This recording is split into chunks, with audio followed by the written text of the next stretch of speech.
पाकिस्तान की जमीन से फलते फूलते आतंकवाद को भारत ने ऑपरेशन सिंदूर के साथ जवाब दिया है और इस जवाब को शानदार और जोरदार आवाज देने में मदद की है भारत की ब्रह्मोस मिसाइल ने। ब्रह्मोस सुपरसोनिक क्रूज मिसाइल एक प्रभावी, सटीक और विश्वसनीय हथियार साबित हुई है। भारत के एयरफोर्स के जवानों को इसके उपयोग के लिए अच्छे तरीके से ट्रेनिंग दी गई थी और इसने पाकिस्तान के साथ संघर्ष में सबसे महत्वपूर्ण भूमिका निभाई।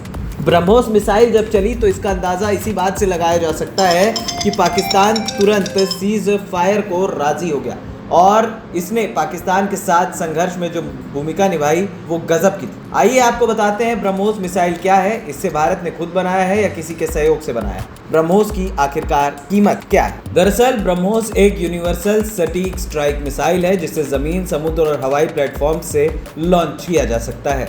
यानी आपको किसी दूर से टारगेट पर एकदम सटीकता से निशाना लगाना है तो आप ब्रह्मोस मिसाइल को मैदान में उतार सकते हैं। इसे हर मौसम की स्थितियों में दिन रात काम करने के लिए डिजाइन किया गया है। खास बात यह है कि ब्रह्मोस मिसाइल सिस्टम अभी वर्तमान में भारत का सबसे तेज क्रूज मिसाइल है। पहली मिसाइल का परीक्षण 12 जून 2001 को किया गया था और तब से इसे और एडवांस बनाया जा रहा है। ब्रह्मोस मिसाइल ऐसा पेलोड रॉकेट है जो मानव रहित है। लाइव मिंट की रिपोर्ट के अनुसार ये सुपरसोनिक मिसाइल मैक 3 की रफ्तार पर उड़ान भर सकती है और इसकी रेंज 290 किलोमीटर तक है। ये 200 से 300 किलोग्राम उच्च विस्फोटक हथियार ढोने में भी सक्षम है। ये 15 किलोमीटर तक की ऊंचाई पर उड़ान भर सकती है और जमीन से 10 मीटर की ऊंचाई तक वार कर सकती है। इसे फायर एंड फॉरगेट सिद्धांत का पालन करने के लिए डिजाइन किया गया है। एक बार लॉन्च होने के बाद इसे किसी और गाइडेंस या इनपुट की आवश्यकता नहीं होती। इस मिसाइल का रडार सिग्नेचर बहुत कम है और इसकी तेज रफ्तार की वजह से इसे रोकना विशेष रूप से कठिन होता है।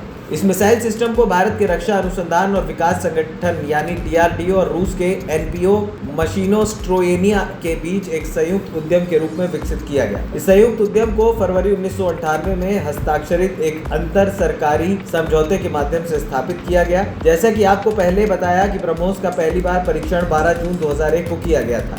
इसके बाद भारतीय नौसेना ने 2005 में INS राजपूत पर अपना पहला ब्रह्मोस सिस्टम शामिल किया। भारतीय सेना ने 2007 में अपनी रेजिमेंटों में इसे शामिल किया। वायुसेना ने बाद में सुखोई 30 MKI विमान के साथ ब्रह्मोस का एक एयर लॉन्च वर्जन पेश किया। द इकोनॉमिक टाइम्स की रिपोर्ट्स के अनुसार 2025 तक ब्रह्मोस के 2 वर्जन काम पर लगे हुए हैं। प्राइमरी वर्जन में है ब्रह्मोस ब्लॉक 1 और ब्रह्मोस एयर लॉन्च, जबकि 3 और उन्नत संस्करण पर काम चल रहा है। दरअसल मीडिया रिपोर्ट्स के अनुसार ब्रह्मोस प्रोजेक्ट को करीब $250 मिलियन यानी आज के मूल्य में 2135 करोड़ से अधिक की पूंजी के साथ शुरू किया गया था। भारत ने ब्रह्मोस के विकास के लिए इस अधिकृत पूंजी का 50.5% योगदान दिया, जबकि रूस ने 1998 में बाकी का 49.5% योगदान दिया। हालांकि ब्रह्मोस मिसाइल को डेवलप करने की लागत का आधिकारिक तौर पर खुलासा नहीं किया गया।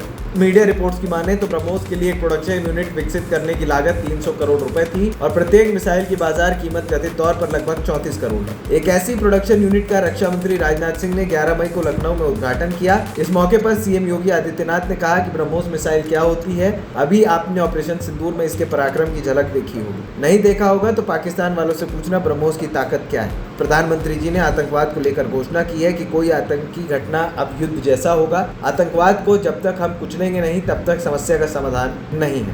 ANP टाइम्स की रिपोर्ट।